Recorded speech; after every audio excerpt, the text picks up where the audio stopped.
PM Shri പദ്ധതി നടപ്പിലാക്കാനുള്ള ശ്രമത്തിൽ നിന്ന് സംസ്ഥാന സർക്കാർ പിന്മാറണമെന്നാവശ്യപ്പെട്ട് CPI സംസ്ഥാന വ്യാപകമായി നടത്തുന്ന പ്രക്ഷോഭത്തിന്റെ ഭാഗമായി മുഖത്ത് പ്രകടനവും പൊതുയോഗവും നടത്തി.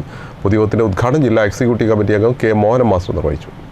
കേരളത്തിന്റെ വിദ്യാഭ്യാസ മേഖല കാവ്യവൽക്കരിക്കാൻ ഉദ്ദേശിച്ചുള്ള PM ശ്രീ പദ്ധതി നടപ്പാക്കാനുള്ള ശ്രമത്തിൽ നിന്ന് സംസ്ഥാന സർക്കാർ പിന്മാറണമെന്നാവശ്യപ്പെട്ടാണ് മുഖത്ത് CPI പ്രവർത്തകർ പ്രകടനവും പൊതുയോഗവും സംഘടിപ്പിച്ചത്. CPI നേതൃത്വത്തിൽ സംസ്ഥാന വ്യാപകമായി നടത്തുന്ന പ്രക്ഷോഭത്തിന്റെ ഭാഗമായാണ് മുഖത്തും പരിപാടി നടന്നത്. പൊതുയോഗം CPI ജില്ലാ എക്സിക്യൂട്ടീവ് അംഗം K. മോഹൻ മാസ്റ്റർ ഉദ്ഘാടനം ചെയ്തു. പൊതുവിദ്യാഭ്യാസ മേഖല വർഗീയവൽക്കരിക്കാൻ ഇടയാക്കുന്ന പദ്ധതിക്കെതിരെ പ്രചരണം നടത്തി വോട്ട് വാങ്ങി അധികാരത്തിൽ വന്നവർ RSSന് വഴങ്ങി ആ പദ്ധതി നടപ്പാക്കുന്നത് കൊടും വഞ്ചനയാണെന്ന് അദ്ദേഹം പറഞ്ഞു. സംസ്ഥാന വ്യാപകമായി ഇന്ന് PM ശ്രീ പദ്ധതിക്കെതിരായി കമ്മ്യൂണിസ്റ്റ് പാർട്ടിയുടെ ഇത്തരത്തിലുള്ള പ്രതിഷേധങ്ങൾ നടക്കുകയാണ്. എല്ലാവരും സൂചിപ്പിച്ചതുപോലെ കേരളത്തിൽ നടപ്പാക്കാൻ പോകുന്ന പുതിയ പദ്ധതിയാണ് PM ശ്രീ പദ്ധതി.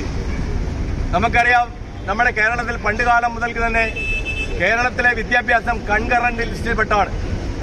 കൺകറന്റ് ലിസ്റ്റിൽപ്പെട്ട വിദ്യാഭ്യാസം എന്ന് പറഞ്ഞാൽ ഇവിടെ ഏത് തരത്തിലുള്ള വിദ്യാഭ്യാസമാണ് നടപ്പിലാക്കേണ്ടതെന്ന് തീരുമാനിക്കാനുള്ള അധികാരം കേരളത്തിലെ സർക്കാരിനാണ്. എന്നാൽ സർവശിക്ഷ അഭിയാന്റെ പേരിൽ കേരളത്തിന് ലഭിക്കേണ്ട പണം ഈ PM ശ്രീ പദ്ധതിയുടെ പേരിൽ ഇപ്പോൾ തടഞ്ഞു വെച്ചിരിക്കുകയാണ്. തിരുവമ്പാടി മണ്ഡലം സെക്രട്ടറി K. ഷാജികുമാർ ചടങ്ങിൽ അധ്യക്ഷനായി.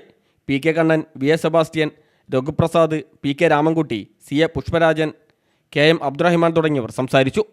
News bureau, Mukkam.